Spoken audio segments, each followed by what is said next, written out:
Questão 145.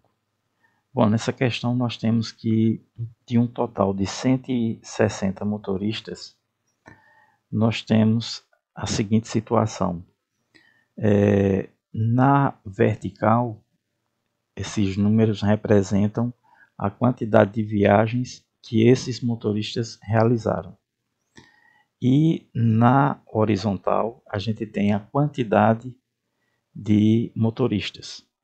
Por exemplo, em uma viagem, nós temos 10 motoristas que fizeram uma viagem, como também 10 motoristas fizeram duas viagens, 55 fizeram 3 viagens, e assim por diante. E na questão a gente quer comparar, pelas alternativas aqui, a gente quer comparar a média, mediana e moda.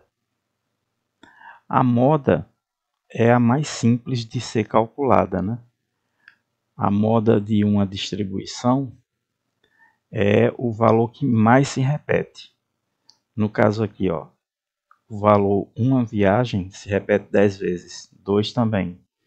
Já o valor 3 viagens se repete 55 vezes, porque existem 55 motoristas que realizaram 3 viagens. E como esse aqui é a maior repetição, já que o 4 repete 25, o 5 nenhuma, o 6 50 e o 7 10. Então 55 é o maior valor de repetições que ocorre com 3 viagens. Já que a gente está querendo calcular isso aí, essa média, mediana e moda em relação às viagens realizadas. Então a moda é 3. A média é a mais chata de calcular, A média, eu vou ter que somar todos os valores e dividir pelo total. O total aí é 160. São 160 motoristas. Aí eu tenho 10 fizeram uma viagem, então 10 vezes 1 dá 10 viagens. 10 motoristas fizeram 2 viagens, então se eu multiplicar 2 vezes 10 vai dar 20 viagens. Mais esse aqui, 3 viagens, foram 55, então é 3 vezes 55, dá 165. Mais esse outro aqui, 4. 25 deram 4 viagens, então 4 vezes 25, 100. Mais 6, 50 motoristas fizeram 6 viagens, então 50 vezes 6, 300. E por último, 7, 10 motoristas fizeram 7, então 10 vezes 7, 70. Então, isso aqui vai ser a média. Vamos somar aqui, 30, 195, 295, 595, mais 70, 665. Isso aqui dividido por 160, que é o total de motoristas. Aí a gente vai ter a média de viagens por motorista, Bom, se eu dividir aqui por 5, eu vou obter 1, 3, 3. Se eu dividir esse aqui por 5, eu vou obter 3 e 2.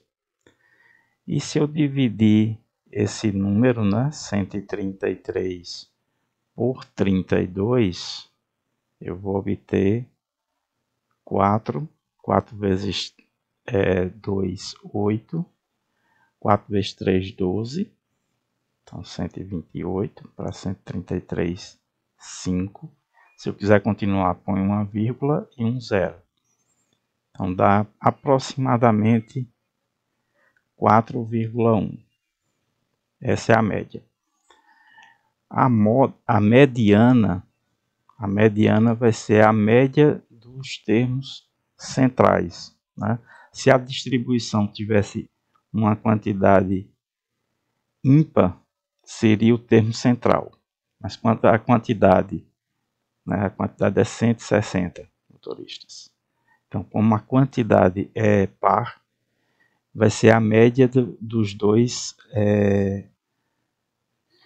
centrais, né? No caso, o motorista de número 80 e o número 81. Então, tenho que ver onde é que ocorre esses dois números aqui, 80 e 81. Bom, começando pela menor, tá? A gente coloca a distribuição, para fazer a mediana, a gente coloca a distribuição do menor para o maior valor, ou seja, em ordem crescente, e aí vai fazer essa contagem. No caso aqui, buscar quem é o motorista de número 80 e o de 81. Bom, com uma viagem, 10, então tem 10 números 1, né? Assim. 2 vai ter 10 também, então vai ter 10 números 2. Então tenho aí 10 mais 10, 20. Tá longe, né? Se eu somar esse 3, que é o 55, se eu somar o 55, eu vou chegar no motorista de número 75. Mas eu quero 80 e 81. Claro, com o 4 eu vou ter mais 25. Então eu vou chegar, se eu somar aqui com 4 viagens, eu vou estar com 100, né? 100. Então o 80 ele vai estar exatamente 2, um monte de 2, aí 3, um monte de 3, aí o 4. 4, um monte aqui de 4. Onde esse último 4 é o de número 100. E esse primeiro 4 é o de número 76. Então, de número 80 e 81 está aqui. É 4 e 4, tanto 80 quanto 81. Então, a mediana, eu escrevi errado, né? A mediana vai ser 4 mais 4 dividido por 2, ou seja, 4. E aí o que é que nós temos? Nós temos que esse aqui, que é a média, é o maior valor. A mediana vem logo depois. E a moda, ou se você preferir em ordem crescente, primeiro moda, depois mediana, por último média. O que nos diz que a solução é a letra E, né? A moda é menor que a mediana, que é menor que a média.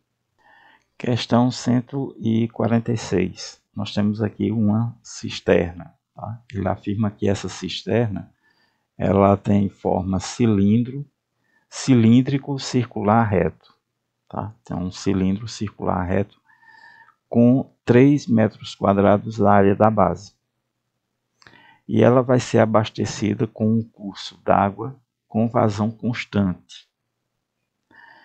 E aí ele afirma aqui mais adiante que o dono da cisterna, né, verificou que às 6 da manhã a altura, o nível da água, né, era de 0,5 metros.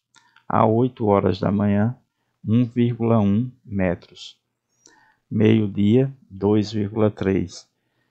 3 da tarde, 3,3. E a pergunta é: qual foi a vazão em metros cúbicos por hora do curso d'água que abasteceu a cisterna? Bom, isso aqui, como ele afirma que a vazão é constante, basta eu tomar um intervalo qualquer aqui. No caso, se você fizer na verdade aqui está o nível da água, né? Eu preciso, na verdade, como é metros cúbicos, eu preciso do volume. Então, eu vou calcular aqui primeiramente o volume. O volume às 6 horas era de 0,5, que é a altura, vezes a área da base. A área da base ele diz que é 3. Então, isso dá um volume de 3 vezes 0,5 dá 1,5 metros cúbicos. A vazão o volume às 8 horas vai ser 1,1, que é a altura, vezes a área da base, que é 3. Ou seja, o volume é 3,3 metros cúbicos. E agora sim, a vazão, que ele está pedindo para você calcular, vai ser a diferença entre esses dois valores, 3,3 menos 1,5, dividido pelo intervalo de tempo, 8 menos 6. Tempo final menos tempo inicial, em horas, né? Isso aqui é em horas. Então, eu vou ter aqui essa diferença dá 1,8. 3,3 menos 1,5, 8 menos 6, 2. E 1,8 dividido por 2 dá 0,9. Isso nos diz que a solução é o item C. Questão 147. Bom, nessa questão a gente tem aqui um campo de futebol e marcados aqui no campo nós temos o ponto Q1, Q2, Q3, Q4, Q5 e Q6, que ele afirma aqui que são a posição de jogadores. O Q1 é o jogador que está com a bola no momento. E os pontos A e B são os pés da trave, ok? E ele afirma que esse jogador Q1 vai passar a bola para um jogador, um desses 5, né, que estão com ele, de forma que o ângulo que ele forma com esses dois pontos seja igual ao ângulo que esse Q1 forma, ou seja, o ângulo seja alfa. Né? O ângulo AQNB seja igual a alfa, AQ1B. Se a gente observar esses pontos, né, eles traçam uma circunferência aqui, passando por A e B, cada um deles. Então, esse ponto também tem uma circunferência passando por A e B. Esse ponto tem outra, esse daqui tem outra. Então, todos os pontos têm uma circunferência passando por A e B. Acontece que somente Q1 e Q2, aliás, Q1 e Q3 estão na mesma circunferência. Aliás, melhor dizendo, né? Somente Q3 está na mesma circunferência de Q1. Então, significa que o ângulo, né, quando eu traçar aqui o ângulo, uma reta aqui, ó, para cá e aí para cá, esse ângulo é igual a alfa. Esse ângulo aqui é igual a esse. Diferente dos outros. Quando eu traço, os outros são ângulos diferentes desse. O único que é igual é o Q3. Isso acontece porque são ângulos inscritos na circunferência, com o mesmo arco, sobre o mesmo arco da circunferência. O que eu quero dizer com isso? É que se eu tiver uma circunferência e aqui um arco, imagine que isso aqui seja uma reta, tá? E agora eu traço daqui para cá, um ponto daqui para cá, e traço para cá e para cá. Imagine que seja reta isso, que não está nada reto, mas imagine que seja uma reta. Então, se isso acontece, se esse ângulo subentende-se o arco AB, e esse ângulo subentende o mesmo arco AB, então esse ângulo é igual a esse. Tá certo? Se tiver na mesma circunferência. Então, o único que está na circunferência do Q1 é o Q3. Então, o Q1 vai jogar a bola para o Q3. O que nos diz que a solução da questão é o item B. Questão 148. Nessa questão ele diz o seguinte, nós temos aqui um triângulo, né? Na verdade temos 3 triângulos aqui, mas a gente tem um triângulo onde temos 6 bolas, né? E essas bolas vão ser numeradas com os números de 1 a 6, sem repetição, ok? Com a seguinte regra, considere que os números colocados nos vértices do triângulo estejam em progressão aritmética de razão 2. Então, os números colocados aqui, aqui e aqui formam uma PA de razão 2. Aí ele pergunta, nas condições propostas, quais as possíveis soluções para a soma dos números que formam os lados do triângulo. Tá? Qual a soma desses números aqui? Outra coisa que eu não falei, que tem aqui, dizendo, é que a soma desses números colocados nos lados do triângulo, eles devem ter o mesmo valor. A soma dos números aqui tem que ser igual à soma desses e tem que ser igual à soma desses. Não é de qualquer jeito que vai colocar os números. Então, a soma precisa ser igual e esses números aqui precisam estar em PA, de razão 2. Então, a gente, quando obedece essa PA de razão 2, obriga a gente a fazer o seguinte, ó. Se eu colocar aqui 1, como vai ser uma PA, eu tenho que colocar aqui um 3, ou aqui, tanto faz. E aqui eu vou colocar o 5. O que eu posso fazer aqui é trocar de posição esses números, mas tem que ser 1, 3 e 5. Outra possibilidade seria colocar 2, aí aqui teria que ser 4 e aqui teria que ser o 6. E como eu preciso que seja PA, não tem outra opção para preencher esse daqui. Só vai ter essas duas. Ok? Agora a soma dos lados precisam ser iguais. Aí o que acontece? Se eu colocar um 4 aqui, aliás, é melhor colocar o maior valor primeiro. O maior valor, que é o 6, né? Que ainda não foi colocado. Você coloca onde está menor, né? Os números menores, 1 e 3. Então coloca lá o 6. Se eu somar aqui, vai dar 10. Então aqui precisa ser 10. Se eu colocar um 4, dá exatamente 10. E o último número que precisa ser colocado é o 2. Também dá 10.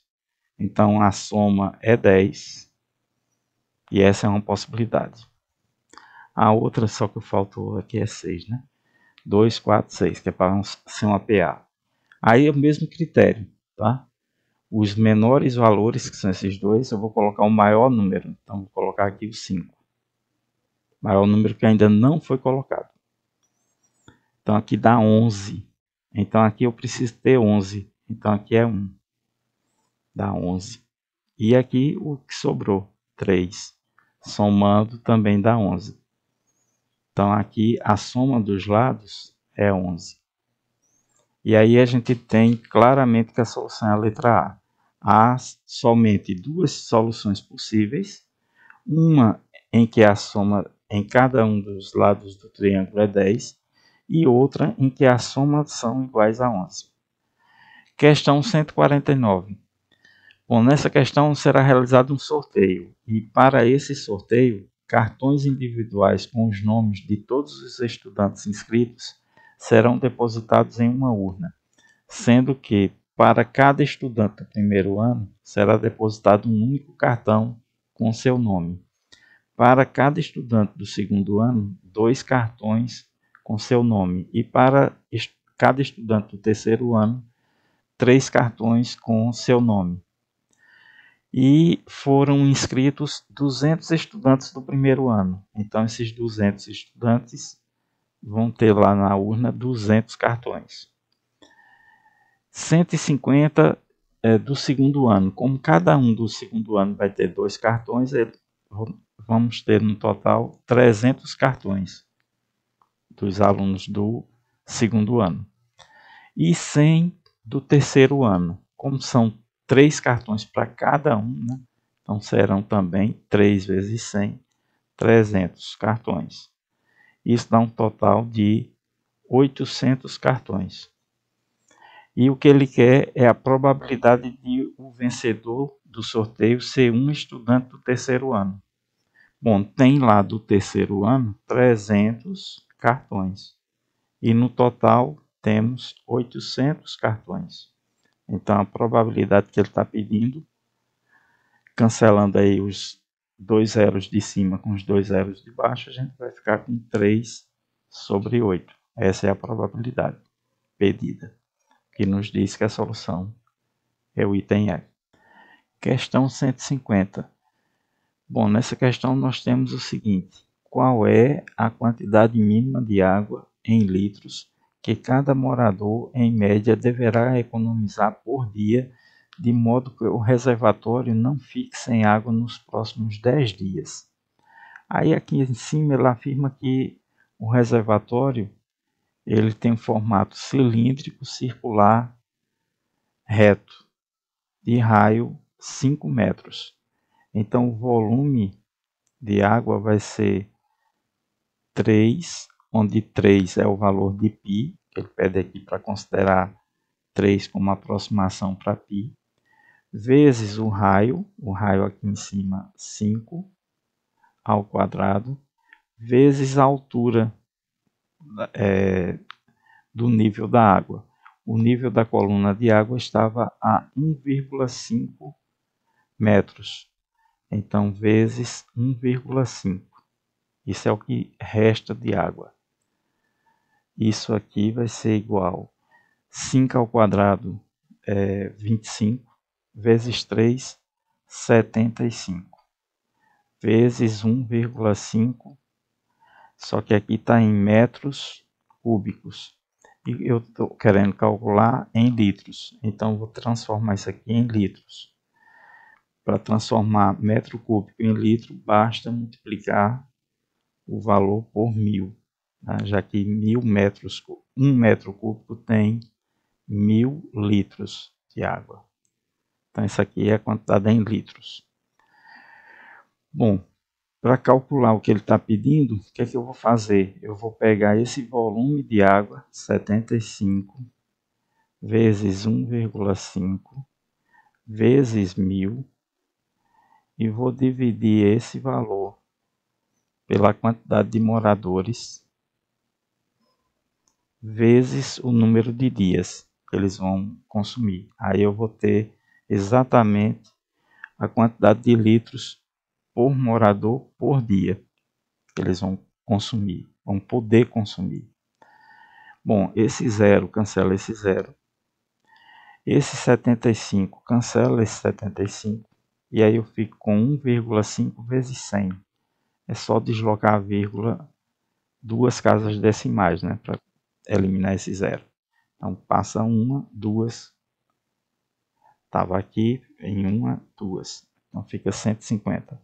Então 150 litros por dia cada morador vai poder consumir. Mas acontece que a média era de 200 litros. Então eles vão ter que economizar, né, 50 litros. Diminuindo aqui a gente tem 50 litros, ou seja, eles vão consumir 50 litros a menos do que o normal. Ou seja, eles vão precisar economizar 50 litros de água, o que nos diz que a solução é a letra A. Questão 151. Queremos determinar o número mínimo de salas que deverão ser construídas.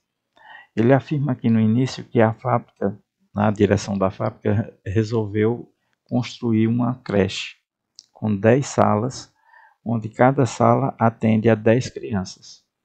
Depois de preencher todas as vagas, ainda ficaram 400 crianças sem vaga. Isso ano passado. Nesse ano, nesse ano o número cresceu 10%. Então, aqui a gente tinha 400 e esse ano a gente tem 440. 10% a mais. 10% dá exatamente 40.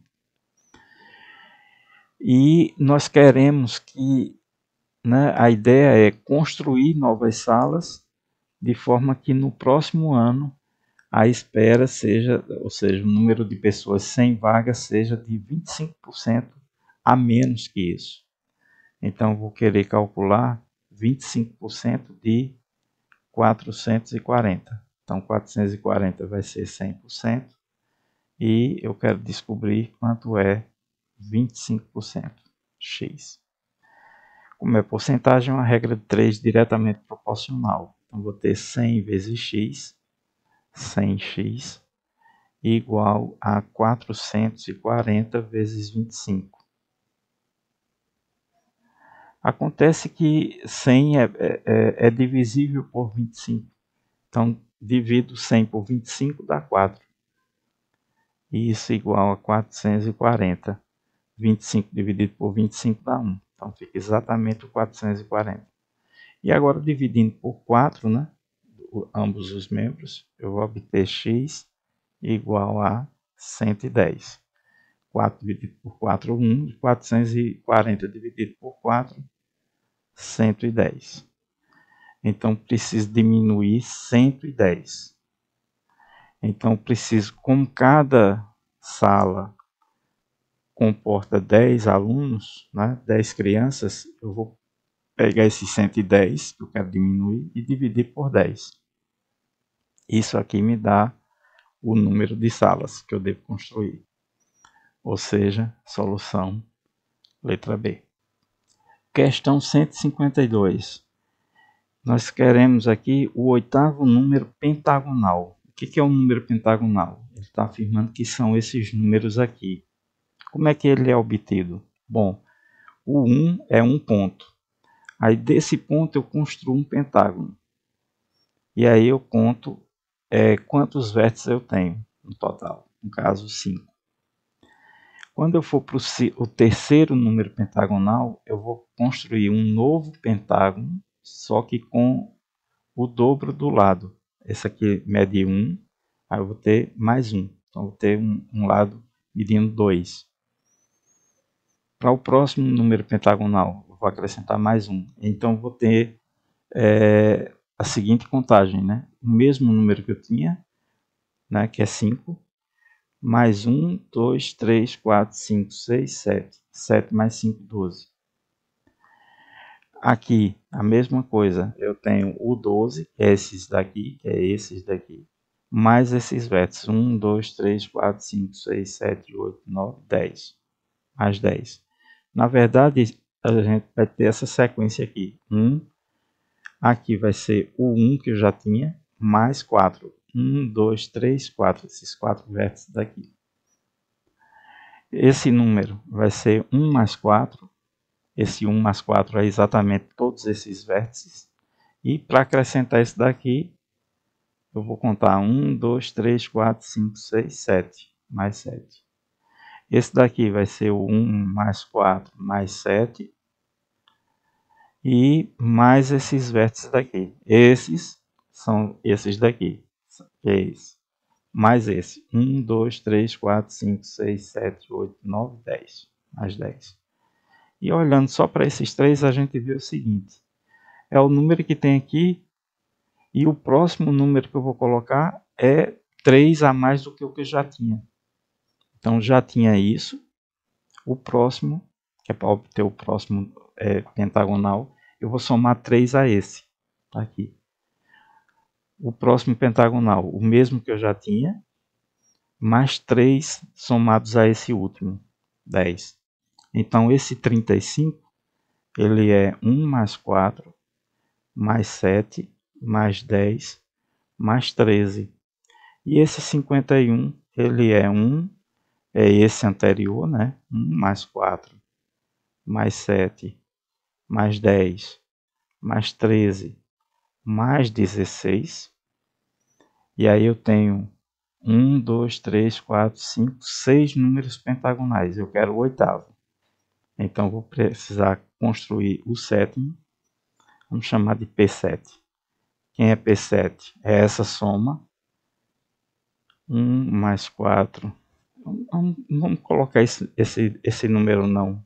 Vamos colocar esse 51, que é essa soma. 51 mais 51. 51 mais o próximo número, né? 16 mais, né? Esse número aqui. 16 mais 3. Então, próximo mais 19. Isso dá quanto? 70. E o P8, que é o que eu quero mesmo, é o P8. É 70 mais esse último número aqui, mais 3. 19 mais 3, 22. Então, o P8, o oitavo número, é 92. Letra E. Questão 153. Bom, nessa questão nós temos uma roda gigante e aqui no ponto mais alto uma pessoa P. Essa roda ela gira no sentido horário. E aqui ele pede para a gente analisar esses gráficos e determinar qual deles representa a posição da pessoa P, em função do tempo, né? A altura em que ela está em função do tempo, ok? Claro, se ela está na posição mais alta, então vou começar com o gráfico na posição mais alta. Todos os gráficos aqui começam na posição mais alta. Então poderia ser qualquer um deles, né? Analisando só o ponto inicial. Mas se a gente observar direitinho, o que acontece? Para chegar aqui, a pessoa diminuiu essa quantidade aqui, essa altura aqui. Para sair dessa posição para essa, ela diminuiu essa outra posição aqui, ó, essa quantidade aqui. E claramente esse segmento de cima, x, é menor que y. Mas a velocidade com que a roda gigante gira é constante. Então significa que daqui para cá, o tempo é o mesmo que ele leva para sair daqui para cá. Ok? Então, ele, no início do movimento, ele desloca muito lentamente. E depois ele desloca muito rápido, né? Sai dessa altura daqui para cá, que é uma posição maior do que a anterior, no mesmo tempo. Então, significa que há uma diminuição acelerada, né? A partir desse ponto. Lento, depois rápido, até aqui, e depois lento, a diminuição da altura. Então, esse gráfico e esse estão descartados, porque aqui a diminuição é constante, e não é constante. No primeiro quarto, né, no primeiro oitavo, né, essa circunferência está dividida em 8 pedaços. No primeiro oitavo, ela diminui bem menos a altura do que no segundo oitavo. No segundo oitavo ela diminui bastante. E no terceiro oitavo também diminui bastante. Aí depois no quarto oitavo ela diminui lentamente. De novo. Então esses dois aqui estão descartados. Esse aqui está descartado por quê? Porque ele vai diminuir rapidamente. Aí depois começa a diminuir lentamente. E ao contrário, ele começa lento, depois fica rápido, até aqui. Aí depois passa a ser lento de novo. Então esse gráfico está descartado. Aí resta esse e esse. Esse aqui a gente vai descartar também. Por quê? Se a gente observa, ele começa a diminuir lento, diminui rápido, e aí começa a crescer. E não é o que a gente vê. Ele diminui lento, diminui rápido até aqui e depois diminui lento nesse outro daqui. E só depois é que ele começa a crescer. Então esse também está descartado. O que nos diz que a solução é essa daqui.